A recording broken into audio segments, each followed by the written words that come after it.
The raindrops tapped against the window like impatient fingers as Jenny stared at the clock.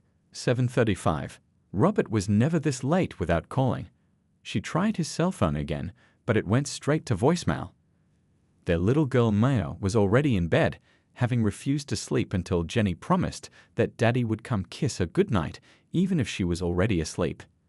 He probably just lost track of time, Jenny told herself, trying to push down the worry rising in her chest.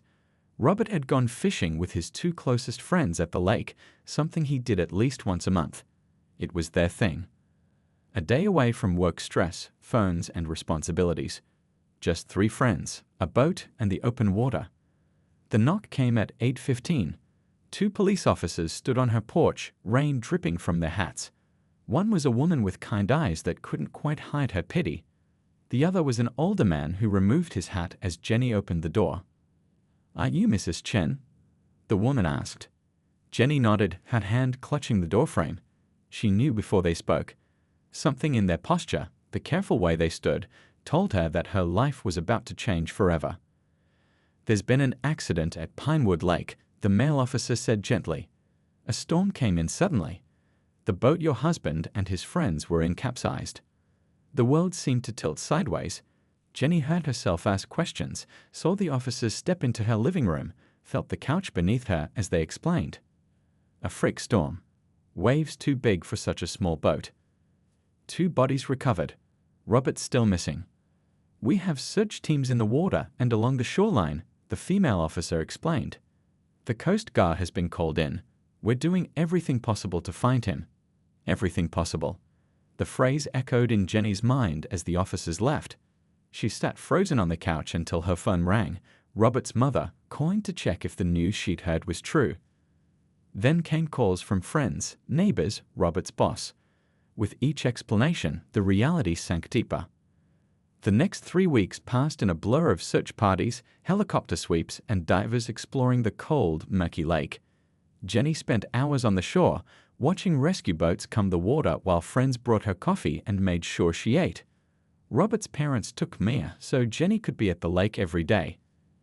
At home, she kept her phone charged and beside her at all times, jumping at every ring. But as days turned into weeks, hope dimmed like a fading light. The search scaled back. Sympathetic glances replaced reassurances. The Coast Guard captain finally sat with Jenny at her kitchen table and explained that after this much time, with water temperatures and conditions as they were now searching for remains, not a survivor. "Sometimes, in these cases," he said carefully, we never recover everyone. The lake is deep, with underwater caves and currents." 6 weeks after the accident, Jenny sat in a government office, staring at papers declaring Robert legally dead, presumed drowned. At 34, she had become a widow, a single mother to their 4-year-old daughter who still asked when Daddy was coming home from his trip. Their house felt wrong now, too big, too quiet, too full of Robert's things. His coffee mug still sat by the sink where he'd left it that morning. His slippers remained by his side of the bed. His half-read mystery novel kept its place on the nightstand, bookmark still on page 173. Nights were the hardest. After tucking Mia in, Jenny would wander from room to room, touching Robert's jackets that still hung in the closet, opening his drawers to smell his aftershave on his t-shirts. Sometimes she'd play their wedding video, watching a younger version of herself dance with the love of her life, both of them laughing at some private joke, unaware of what lay ahead. Friends brought casseroles and offered help. Family members took turns staying with her. But when everyone left, it was just Jenny and the crushing silence where Robert's voice should be. In those quiet moments, she would curl up on his side of the bed, clutching his pillow, allowing herself to break down in ways she never could in front of Mia. Because tomorrow, she would need to be strong again. Tomorrow, she would need to help her daughter understand a loss that she herself couldn't comprehend. The first month after the funeral, Jenny moved through her days like a sleepwalker. She made breakfast for Mia, packed her lunch for preschool, smiled at appropriate moments during conversations, and somehow managed to return to her job at the accounting firm. But she wasn't really there, not completely. "Mommy, you're looking at me but not seeing me," Maya said one evening as Jenny tucked her in. Out of the mouths of babes, Even at 4, her daughter could tell that part of Jenny was always somewhere else, searching for Robert in memories, in dreams. The nights were endless. Jenny would lie awake, replaying their last morning together. How Robert had kissed her goodbye, promised to bring home fish for dinner. How she had teased him that he never caught anything worth cooking. If she had known it was their last conversation, would she have said something more meaningful? Would she have told him, one more time, how much she loved the life they had built? Robert's parents visited every Sunday, bringing food and staying to play with Mia. His mother Martha would sit at the kitchen table afterward, both women sipping tea in a silence heavy with shared grief. "I lost my husband when I was young too," Martha said one afternoon, surprising Jenny. "Before I met Robert's father. Cancer, not an accident, but still sudden. Too soon." How did you keep going?" Jenny asked, her voice barely above a whisper. Martha reached across the table and squeezed her hand. "One breath at a time. Then one day at a time. Eventually, you find moments when you aren't thinking about the loss. Those moments get longer. It never goes away completely, but it changes shape." With Martha's encouragement, Jenny found a support group for young widows and widowers at the community center. The first meeting, she sat in her car for 20 minutes, nearly driving away 3 times before finding the courage to walk in. Inside, she found 6 strangers who somehow already knew her, knew the hollow feeling in her chest, the guilt that came with laughter, the way grief ambushed you in grocery store aisles when you saw your loved one's favorite cereal. "I keep waiting to feel normal again," Jenny admitted during her 3rd meeting. "But I don't even know what normal is supposed to be now." A man named David, who had lost his wife to a brain aneurysm, nodded. "Normal is whatever gets you through today. That's all any of us can do." Slowly, Jenny started creating new routines. She made memory boxes with Mia, filling them with photos of Robert, ticket stubs from movies they'd seen together, the baseball cap he always wore fishing. They started a tradition of daddy stories at bedtime, where Mia would ask questions and Jenny would share memories, keeping Robert alive in their conversations. Some days were harder than others. Robert's birthday, their anniversary. Father's Day was particularly brutal, watching other dads at the park with their children, while Mia drew pictures for a father who would never see them. Those days, Jenny allowed herself to fall apart after Mia went to bed. She'd cry in the shower, scream into pillows, write long letters to Robert that no one would ever read. But there were also unexpected moments of peace. The afternoon, Jenny found herself genuinely laughing at a coworker's joke. The morning she woke up and realized she had slept through the night without dreaming of Robert. The day she finally sorted through his clothes, donating most but keeping his favorite sweater and the tie he wore at their wedding. "You're doing better," her therapist noted 6 months after the accident. Jenny considered this, not better, different. "I'm learning how to carry it." At Mia's 5th birthday party, Jenny managed to hold it together even as she thought about all the birthdays Robert would miss. She took photos, served cake, and watched their daughter blow out candles and open presents with friends from school. Only once, when Mia unwrapped a fishing toy from Robert's brother, did Jenny need to step into the bathroom to compose herself. That night, after everyone had gone and the house was quiet again, Jenny sat on the porch swing that Robert had built the summer before the accident. The spring air was cool, stars bright overhead. She could almost feel him beside her. In the 3 years after the accident, Jenny sat in her boss's office, staring at the job offer letter on the desk between them. "Denver," she repeated, running her finger over the company letterhead. That's pretty far." "It's a big promotion," her boss said gently. "You deserve it. You've worked harder than anyone since." He didn't finish the sentence. He didn't need to. Later that night, after Mia had gone to bed, Jenny called her sister-in-law Beth. "I don't know if I should take it," Jenny admitted. "Moving feels like leaving him behind somehow." Beth was quiet for a moment. "Robert isn't in that house, Jen. He's in your heart. In Mia's smile. You'd take him with you." That night, Jenny couldn't sleep. She wandered through the house she and Robert had bought together, touching doorframes and windowsills. Every corner held memories. The kitchen where they danced while making Sunday pancakes. The living room where they'd assembled Mia's first Christmas presents. The backyard where Robert had planned to build a treehouse someday. But there were also the pitying smiles from neighbors who still called her poor Jenny 3 years later. The well-meaning friends who treated her like she might break. the constant reminders of what should have been. 2 weeks later, Jenny accepted the promotion. When she told Mia, now 7, about moving to a new city, she braced for tears. Instead, Mia asked, "Can I have a purple room?" The move happened during summer break. They packed their life into boxes, keeping some of Robert's things, donating others. Jenny kept his watch, his favorite books, and the love letters he'd written during their first year dating. The rest she let go. Denver welcomed them with mountain views and fresh possibilities. Their apartment was smaller than their old house but bright and modern, with a park across the street. Mia's room was indeed purple. Jenny's new office had floor-to-ceiling windows that made her feel like she was floating above the city. "What do you think, Robert?" she whispered on their first night, standing on their small balcony. "Did we make the right choice?" The night air carried no answer, but for the first time in years, the silence didn't feel crushing. Mia adapted quickly, making friends at her new school and joining a soccer team. Jenny threw herself into her new role at work, grateful for colleagues who knew her only as Jenny, not as the widow whose husband drowned in a tragic accident. Weekends became adventures. They explored hiking trails, visited museums, discovered favorite ice cream shops. One Saturday, they joined a group hike organized by the apartment complex. Maya raced ahead with other children while Jenny. The planetarium date turned into coffee the following weekend, which led to a hiking trip with Mia, which somehow became regular Friday night dinners. Before Jenny realized it, 6 months had passed, and Paul had become a fixture in their lives.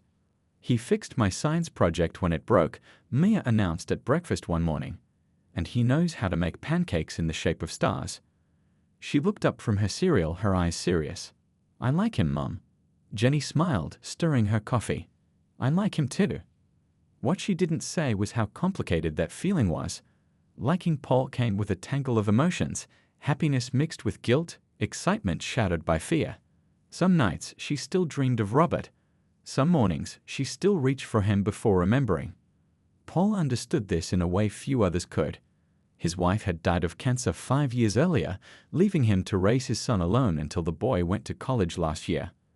"Grief isn't something you get over," Paul told her one evening as they walked through the park after dinner. "It's something that becomes part of you, like a scar that fades but never disappears." Their relationship moved slowly, carefully. Paul never pushed, seeming to instinctively know when Jenny needed space. He asked questions about Robert, genuinely wanting to know the man who had been her husband, the father of her child. He kept a respectful distance when anniversaries or birthdays made grief rise to the surface again. 1 year after their first meeting, Paul invited. The planetarium date turned into coffee the following weekend, which led to a hiking trip with Mia, which somehow became regular Friday night dinners. Before Jenny realized it, 6 months had passed, and Paul had become a fixture in their lives. "He fixed my science project when it broke," Mia announced at breakfast one morning. "And he knows how to make pancakes in the shape of stars." She looked up from her cereal, her eyes serious. "I like him, Mom." Jenny smiled, stirring her coffee.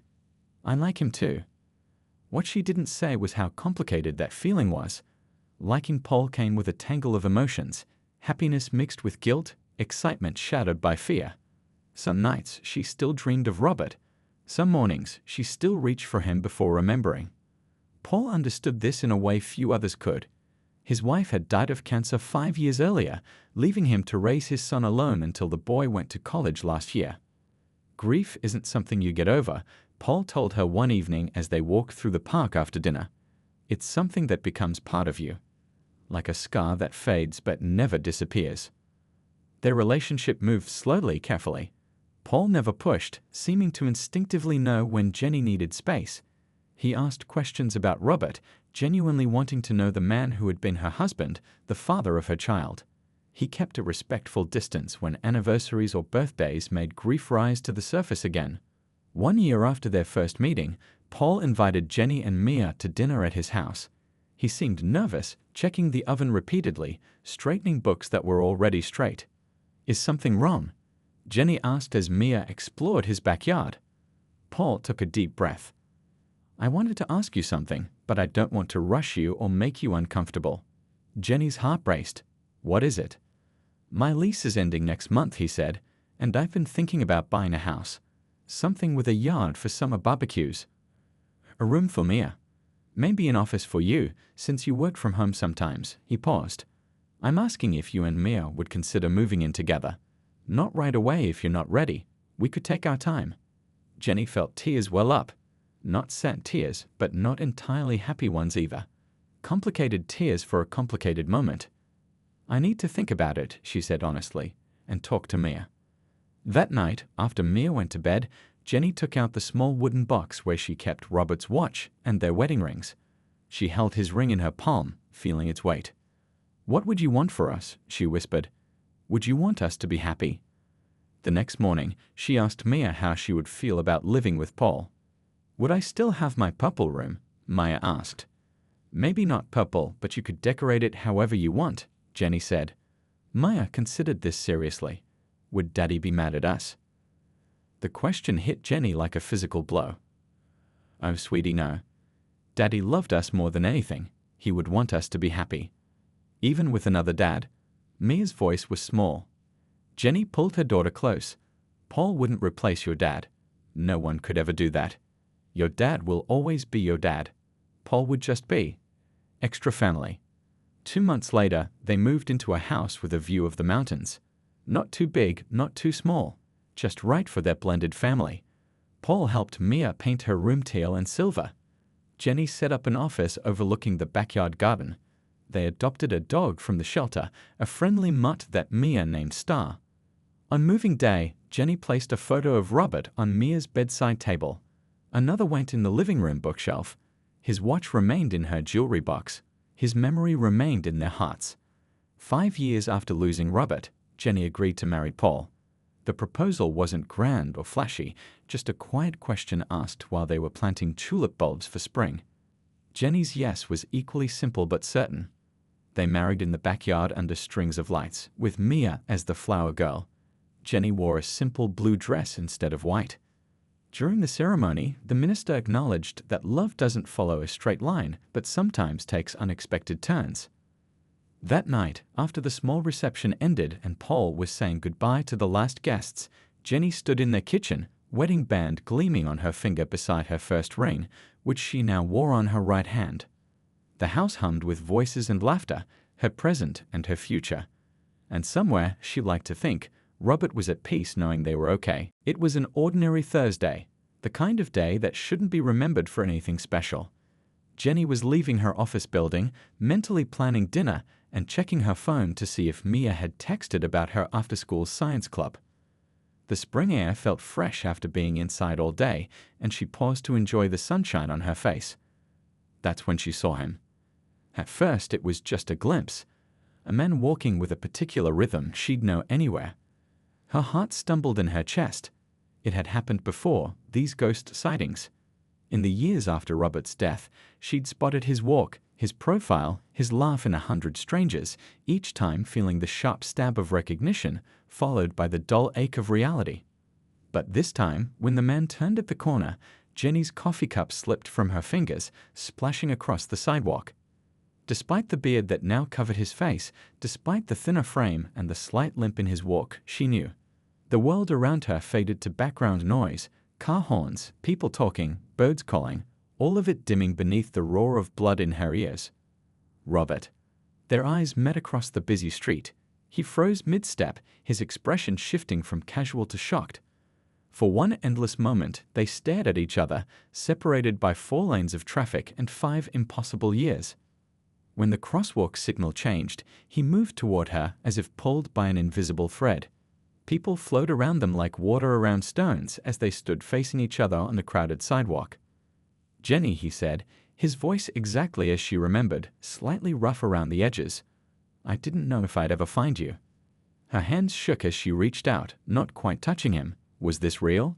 Was she having some kind of breakdown? Had the stress of work and raising Mia and building a life with Paul finally cracked something in her mind? "You're dead," she whispered. "They never found your body, but you're dead. I buried an empty coffin. I grieved you. I moved on." Each sentence came out like its own little shock. "I know," he said, his eyes never leaving her face. "I know this is impossible." A businessman bumped into Jenny, muttering an apology as he hurried past. The real world intruded, reminding her They were standing in the middle of a busy downtown sidewalk, having the most surreal moment of her life. "There's a coffee shop," she said, pointing with a trembling hand to a small cafe on the corner. "We should." "Yes," Robert agreed quickly. "We should talk." They sat at a table in the back, 2 cups of untouched coffee between them. Jenny couldn't stop staring. The scar above his eyebrow was still there. The way he tapped his fingers when nervous, that was the same too. But there were new lines around his eyes, a new scar on his chin, a heaviness in his shoulders that hadn't been there before. How? It was the only word she could manage. Robert took a deep breath. The storm was real. The accident happened. Our boat capsized. I remember going into the water, trying to find Greg and Tim. He paused, pain crossing his face. Then nothing, just darkness. When I woke up, I was in a small fishing boat. An old man was pressing on my chest. He pulled me from the water. Jenny listened, hands gripping her coffee cup to keep them from shaking, as Robert explained how the head injury he'd suffered had left him with severe amnesia. The fisherman had taken him to a small coastal town in Mexico, where a doctor had treated his injuries but couldn't help with his lost memories. "I didn't know my name," Robert said quietly. "I didn't know where I was from. I had no ID, no phone, nothing to tell me who I was." For years, he lived in that small town, working odd jobs, haunted by fragments of memories, a woman's laugh, a child's face, the feeling of home without knowing where home was. The locals called him John, a name for a man without a past. "How did you remember?" Jenny asked, her voice barely above a whisper. "How did you find us?" Robert reached into his pocket and pulled out a worn photograph. It showed him and Jenny on their wedding day, smiling at the camera, arms around each other. The edges were creased and faded, but their happiness was undimmed. "An American tourist passed through last year," he explained. "She said I looked familiar. When she went home, she searched missing persons websites and found my face. She came back with this photo with my name. And suddenly, pieces started coming back. Fragments became clearer. I remembered you, Jenny. I remembered Mia." Jenny stared at the photo, then back at the man across from her, her husband, returned from the dead. The impossibility of it all crashed over her in waves. "I'm married," she blurted out. "I remarried. We thought you were gone." Robert nodded slowly, pain and understanding mingling in his eyes. "I figured that might be the case. It's been 5 years. And Mia," Jenny continued, words tumbling out now. "She's 12 now. She has a new father. A good man who loves her." She twisted her wedding ring, not Robert's ring, but Paul's. "What happens now?" Jenny didn't go home that night, not right away. After the coffee shop closed, she and Robert walked through the city park, talking until the streetlights came on. She called Paul, her voice shaking as she told him she needed to handle an emergency and would explain everything later. She texted Mia that she'd missed dinner but would be home to tuck her in. "How do you tell your husband that your dead husband isn't dead anymore?" Robert filled in more details of his lost years. After the fishing boat rescued him, he had spent months recovering in a tiny clinic in a coastal village. His head injury had been severe. He would remember flashes, a child's birthday party, a Christmas morning, a red front door, but couldn't connect them to names or places. "For 2 years, I didn't know if the memories were even real or just dreams," he explained, sitting beside her on a park bench. "I worked on fishing boats, construction sites, anywhere that would hire someone with no papers, no past." He showed her his wallet, the ID card issued to him in Mexico, the handful of pesos, the one photograph that had triggered his memories. The tourist who recognized him had taken more pictures back to the States, confirming his identity through old missing persons bulletins and social media posts from friends searching for him after the accident. "Once I had a name, things started coming back faster," Robert said. "I remembered our address, your parents' names, where we used to vacation in the summer." His eyes met hers. "But when I finally made it back to our old house last month, new people were living there. They told me you had moved away years ago." It had taken him weeks to track them to Denver, using borrowed internet at libraries, calling old friends from numbers he'd finally remembered. By the time Jenny arrived home that night, it was past 10. Paul was waiting in the living room, his face tight with worry. "What's going on?" he asked, rising from the couch as she entered. You look like you've seen a ghost." Jenny let out a sound that was half laugh, half sob. That's exactly what happened. Telling Paul was one of the hardest things she had ever done. She watched his face change as she explained, disbelief, shock, confusion, and finally, a quiet understanding that made her heart break all over again. "He's alive," Paul said finally, his voice flat. "Your husband is alive." "Yes. And legally, you're still married to him." She hadn't even thought of that yet. The legal complications. The death certificate that would need to be invalidated. The marriage to Paul that might not be legal at all. "Where is he now?" Paul asked. "At a hotel downtown. He didn't want to complicate things by coming here." Paul nodded, then asked the question that had been hanging between them since she started talking. "What happens now, Jenny?" "I don't know," she answered honestly. "This isn't exactly a situation with a playbook." They stayed up most of the night talking, sometimes crying, occasionally sitting in silence as they tried to process the impossible situation. By morning, they had agreed on one thing: they needed to tell Mia. But how do you tell a 12-year-old that the father she barely remembers, whose photos she's grown up seeing, is suddenly alive? They decided to wait until the weekend to give themselves time to prepare. But plans rarely survive contact with reality. When Mia came home from school the next day, she immediately sensed something was wrong. "Are you guys getting divorced?" she asked bluntly over dinner, looking between them. "Because Zoe's parents acted weird like this before they split up?" Jenny exchanged a glance with Paul. "No, sweetie, it's not that." "Then what? You're both acting super strange." Taking a deep breath, Jenny reached for her daughter's hand. "Something has happened. Something we never thought was possible." She paused, searching for words that wouldn't terrify or confuse her child. "Your dad, your biological dad, Robert. He didn't die in that accident after all." Mia's fork clattered against her plate. "What?" "He was injured very badly," Jenny continued carefully. "He lost his memory and has been living in Mexico, not knowing who he was. But now he remembers, and he's here in Denver." Mia stared at her mother, then at Paul, then back at Jenny. A dozen emotions crossed her face in rapid succession: confusion, disbelief, hope, fear. "Is this a joke?" she asked, her voice small. "No, honey, it's not a joke." Does he want to see me?"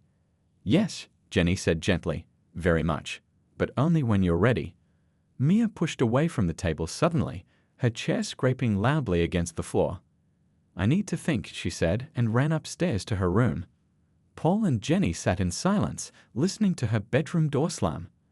The sound echoed through their carefully built life, a life that was now balanced on the edge of change neither of them had ever imagined possible. There was no guidebook for their situation. No manual existed for families where a presumed dead husband returns after years. The first few months after Tom's return were filled with awkward silences and tearful nights. Lissa would sometimes wake up confused about which life was real: the one she had built with her new husband Alan, or her past with Tom. Their daughter Lily, now 12, bounced between excitement and anger. One day, she would spend hours showing Tom her science projects and telling him about all he had missed. The next day, she would refuse to speak to him, scared that getting close meant risking another loss. "I don't know how to be a dad anymore," Tom confessed one evening, sitting at the park bench while watching Lily play basketball with friends. He had missed 7 birthdays, first days of school, and countless skinned knees. Lisa nodded, understanding his pain. "None of us know what we're doing here," she admitted. "But we're trying." They started with small steps, weekly family meetings where all 4 of them, Lisa, Alan, Tom, and Lily, would talk openly about their feelings. They worked with a kind therapist who helped them navigate this uncharted territory. The therapist once told them, "You're writing your own story now. There are no rules except the ones you create." Tom found an apartment 3 blocks away, close enough to be present in Lily's life, but far enough to give Lisa and Alan the space their marriage needed. At first, neighbors gossiped. Their story made the local news, with reporters camping outside their homes. But eventually, the cameras left, finding newer stories to tell. The first holiday season was the hardest. Who would Lily spend Christmas morning with? In the end, they decided to have breakfast at Tom's apartment and dinner at Lisa and Alan's house. It wasn't perfect, but it was a start. Slowly, unexpectedly, something beautiful emerged from the chaos. Alan, who had every reason to resent Tom's return, instead showed remarkable grace. One snowy Saturday, when Tom's car wouldn't start before Lily's basketball game, Alan picked them both up. The two men sat awkwardly on the bleachers, cheering for the same child from different perspectives. "Thank you," Tom said afterward, "not just for the ride." Alan nodded, understanding the deeper meaning. She needs all of us. That spring, when Lily wanted to plant a garden, all three adults helped. Tom dug the holes, Lisa planted the seeds, and Alan built a small fence to keep rabbits away. Lily took photos of them working together, her face bright with wonder at her unusual family. Lisa found that love wasn't limited. Her heart had room for the life she had built with Alan alongside the complicated bond she still shared with Tom. There were hard days, of course. Days when old wounds reopened or when navigating birthdays and school events felt impossible. But there were beautiful moments too.